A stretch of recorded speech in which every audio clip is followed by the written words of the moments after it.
From Richmond Studio at the University of Illinois, this is UI7 Live. Good morning and welcome to UI7 Live. I'm Abby Schluter. This morning, a look into the eye of the hurricane with expert Deanna Hintz and the impacts of Hurricane Ian felt here in Champaign County. Tropical Storm Ian is battering central and eastern Florida this morning. Ian made landfall Thursday on the Gulf Coast as a Category 4 hurricane. Recovery efforts are underway as officials try to assess the damage. Ian is now expected to make a second landfall tomorrow. Here's Kyla Wolski with details on the storm's path. Hurricane and tropical storm warnings discontinued for southern Florida. The storm has left flooding across the state. Ian has currently weakened to a tropical storm. After wreaking havoc through Florida and making its way to the Atlantic, Ian is expected to curve northwestward and make landfall in South Carolina by Friday afternoon. As Abby said earlier, when Ian made landfall yesterday in southwest Florida, it was a Category 4 hurricane. I actually have some family in southwest Florida, so I have been constantly watching for updates on the storm these past few days. Ian brought wind speeds of 155 miles per hour when it made landfall, speeds just 2 miles per hour short of making it a Category 5 hurricane. The flooding from rain and catastrophic storm surge, along with the damaging winds, left mass destruction. Joining us now live in studio is the U of I atmospheric professor Deanna Hintz. Dr. Hintz is an expert in tropical meteorology, cyclones, and severe and hazardous weather. Thank you for coming in, Professor. Thank you for having me. Yes, so we're wondering what kind of has caused the recent hurricanes? Well, that's a really big question, of course. I mean, for one thing, we are definitely coming towards the end of the peak of hurricane season, which is typically the most hurricanes happen between August and September in the Atlantic Ocean basin. One thing that's interesting about this particular season is that we actually had a really long quiet period with hurricanes over about a month and a half, and then the Atlantic very suddenly woke back up. And so one thing that's interesting is right now, of course, a lot of these storms have a lot of warm water to work with as they strengthen and translate across the Gulf of Mexico especially. Fantastic. One of the main concerns with damage and safety is storm surge. So can you talk to us a little bit about what that is and what are the impacts? Yeah, so the main thing that causes storm surge is just the winds actually kind of dragging across the ocean surface and pushing that water into shore. And so one thing that's a really important part of that is how do the winds align with the direction of the shoreline? And one thing that was really interesting about Ian's track and forecast is that some of the winds were forecast to align with some of these inlets and bays along the Florida coast.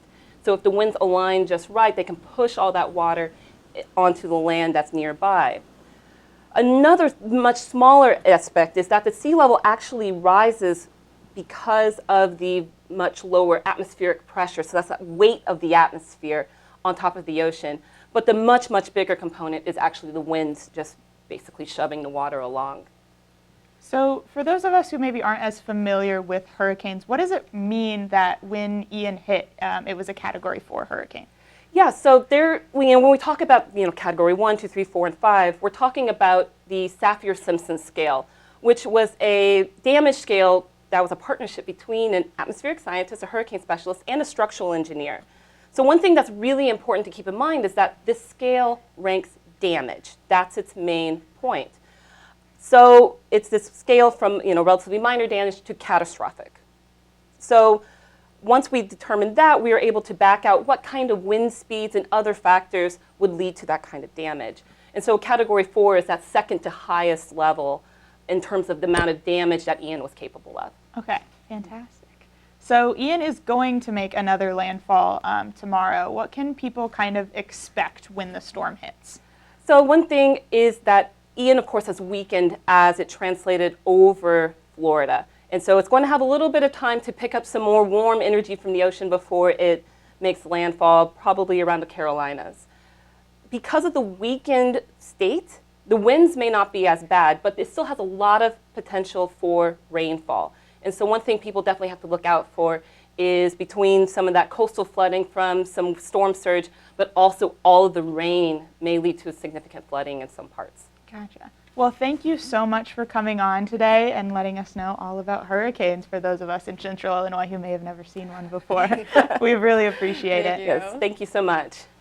So all of this talk and the images of the devastation in Florida may bring up traumatic memories for some.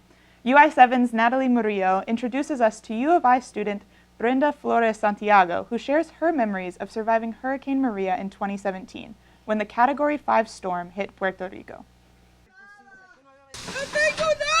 Distressed Puerto Ricans find their houses torn to the ground, palm trees stripped to its core, new roofs blown off, communities submerged in feet of contaminated floodwaters, and island-wide power outages as the first major hurricane of the season leaves millions without power or water for weeks. 22 lives were claimed as Hurricane Fiona barreled through the region this past week. And now, experts are anticipating the same for Southwest Florida as Hurricane Ian makes landfall yesterday afternoon. Over 2.5 million residents are issued evacuation orders. This hurricane season brings back many traumatic memories for some students. There's a saying that the body remembers. The voice of Brenda Flores Santiago, a graduate student and survivor of Hurricane Maria. I was born and raised in Puerto Rico, so we've had a lot of them. So it's like, yeah, another hurricane. Until it wasn't just another hurricane, but rather a nightmare weather disaster for her hometown of Juancos, Puerto Rico. Flores chokes up as she recalls the moment Maria approached her motherland September 2017. Our tormenteras were flying like they were paper. The wind sounded like someone was outside yelling. I spent 8 hours holding a door.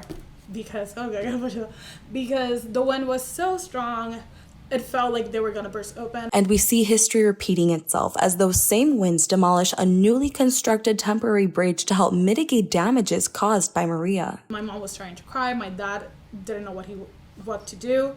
My brother is looking at my dad to see what to do. And my older sister, she's like frozen. Flores says how Maria was the hardest experience her and her family had to go through. It was one of the longest days of my life. As it was for millions. Atmospheric science professor Jeffrey Frame explains how a natural weather phenomenon called La Niña makes weather conditions more favorable for hurricanes in the Atlantic. And if you put a cluster of thunderstorms under favorable conditions, it can intensify and sometimes intensify very, very rapidly. And we see this happening with Maria. The National Hurricane Center reports that Hurricane Maria transformed into a high-end Category 5 within a day. Maria, we said, this is a Category 5. This is as strong as it can get. And so not only are you going to have the flooding that happens very frequently in Puerto Rico because of the mountains on the island, but you're also going to have wind damage like you've never really seen there. The Puerto Rico that we had before Maria, it's not the same Puerto Rico that we have after. Maria is a pivotal point in Puerto Rico. With hurricane season running from June through November, Professor Frame emphasizes how proper preparation during the down months is imperative for hurricane-prone areas. Bottled water doesn't spoil. Non-perishable food doesn't spoil. Batteries don't spoil. Get that kit ready so you're not running around and standing in line at the last minute.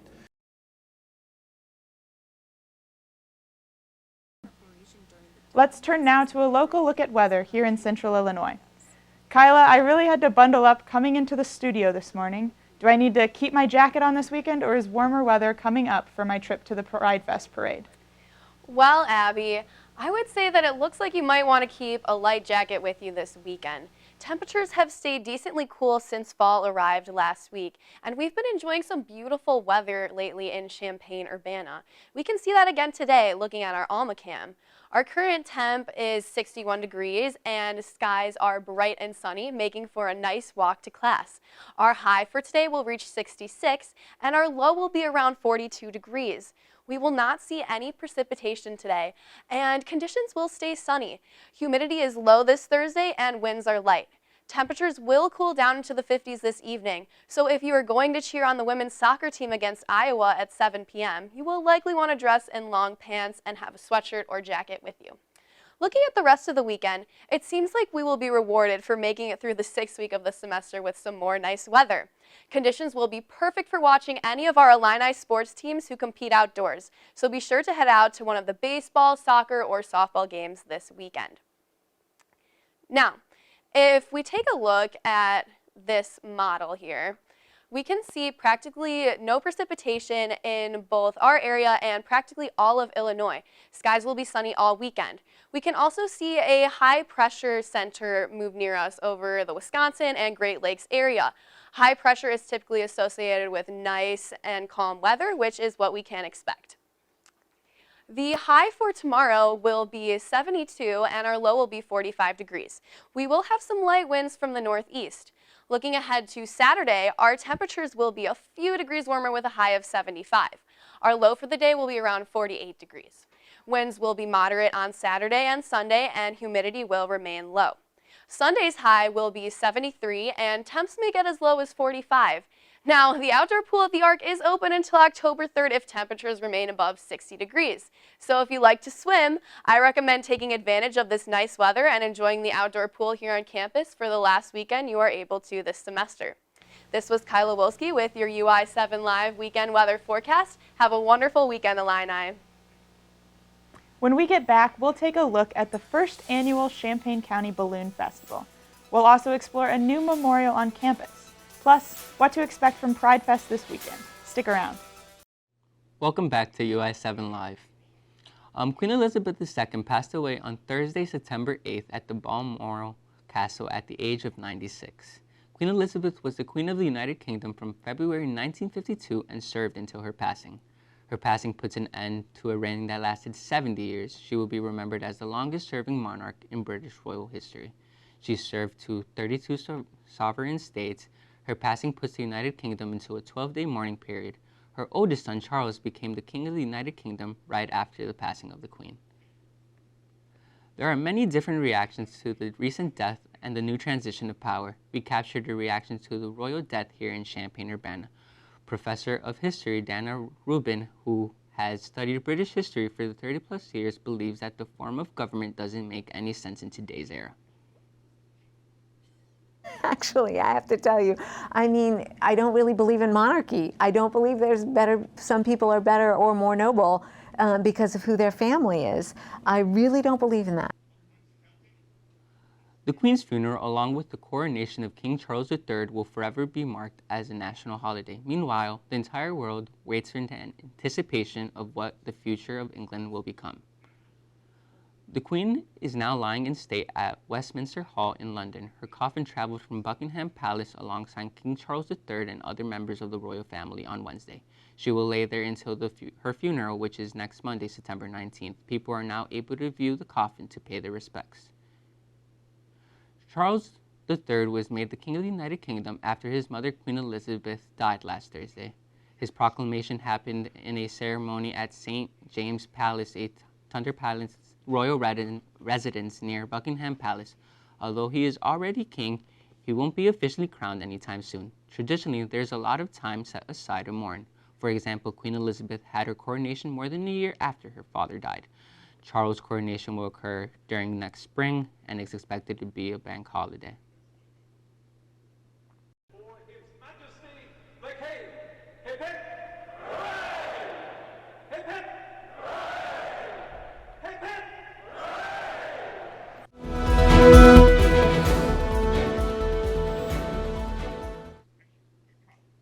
Joining us now live in the studio is the U of I Professor of Marketing and Consumer Behavior, Seal Otnes.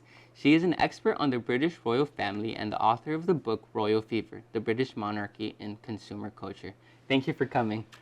Thank you for having me. Yes.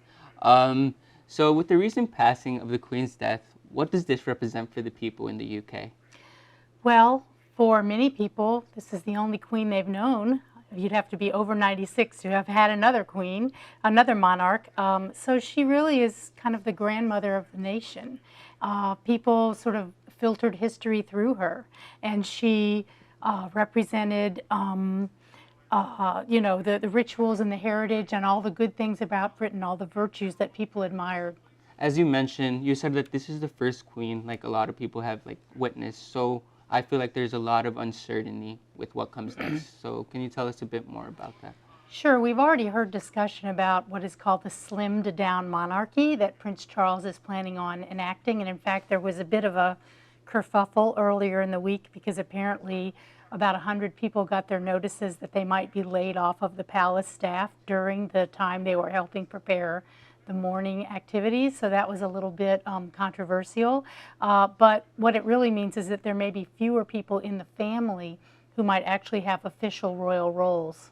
So you mentioned that like the family roles are changing. Can you jump a little bit more into that? Sure. So immediately what happened was King Charles actually lost a few titles and passed them on to his heirs. So Prince William became the Prince of Wales.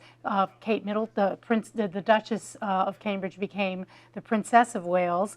Harry and Meghan's children actually received titles of Prince and Princess because they are now actually related to the future monarch directly. It's they're the grandchildren of the future monarch. So there was a bit of shuffling and reshuffling.